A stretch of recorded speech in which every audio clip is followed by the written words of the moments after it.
மக்களே, welcome to Radha வீட்டு சமையல். Today's special is restaurant style veg palav. Let's get into the video. First ஒரு பேன்ல oil ஊற்றிக்கோங்க.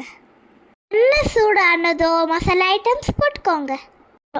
இப்போ ஆனியனை போட்டுக்கோங்க.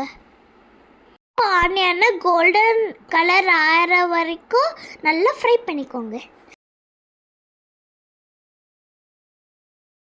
இப்போ இது கூட ஜிஞ்சர் கார்லிக் பேஸ்ட் போட்டுக்கோங்க.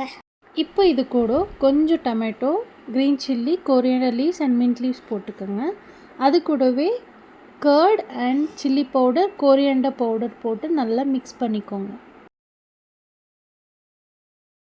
இப்போ கொஞ்சம் நல்லா ஃப்ரை பண்ணிட்ட பின்னாடி இப்போ நீங்கள் வெஜிடபிள்ஸ் ஆட் பண்ணுங்கள். பீன்ஸ், நூக்கல், கேரட் அண்ட் பீஸ். உங்களுக்கு இஷ்டமான வெஜிடபிள்ஸ் கூட நீங்கள் ஆட் பண்ணிக்கலாம். ஸோ இந்த வெஜிடபிள்ஸ் போட்டு நல்லா மிக்ஸ் பண்ணுங்கள். கொஞ்சம் நல்லா மிக்ஸ் ஆன உடனே ஒரு 1/4 டீஸ்பூன் அளவுக்கு மஞ்சத்தூள் அண்ட் ஒரு 2 டேபிள் ஸ்பூன் அளவுக்கு கல்லுப்பு போட்டு நல்லா மிக்ஸ் பண்ணிக்கோங்க.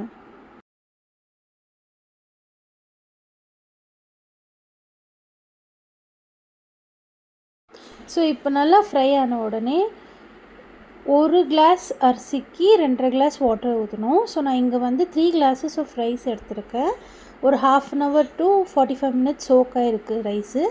ஸோ 1 கிளாஸ்க்கு 2.5. So here 3 glasses of rice and அதுக்கு 7.5 glasses ஆஃப் வாட்டர் ஊற்றிக்கணும். ஸோ வாட்டர் ஊற்றி நல்லா ஒரு டைம் மிக்ஸ் பண்ணிக்கோங்க. இப்போ நம்ம தம் போட போகிறோம். ஸோ அதுக்கு நம்ம எதனா யூஸ் பண்ணாத ஒரு தவா இருந்தால் வச்சுட்டு சிம்மில் வச்சிடணும். அதுக்கு மேலே இந்த பாட்டை வச்சுருங்க. ஸோ அதுக்கு முன்னாடி நம்ம 1 டேபிள் ஸ்பூன் அளவுக்கு கீ போட்டுக்கலாம். கீ போட்டு நல்லா கொஞ்சம் ஸ்ப்ரெட் பண்ணி விட்டுட்டு நம்ம தம் போட்டுடலாம். தம் போட்டு எக்ஸாக்ட்லி ஒரு 15 to 20 minutes தம் போட்டோன்னா நம்மளோட வெஜ் பலாவ் ரெடி. நீங்களும் சாப்பிடுங்க, உங்கள் பசங்களுக்கும் கொடுங்க. தேங்க்யூ ஃபார் வாட்சிங் this video. Please do subscribe for more videos guys. Thank you for வாட்சிங் ராதா வீட்டு சமையல். பாய்.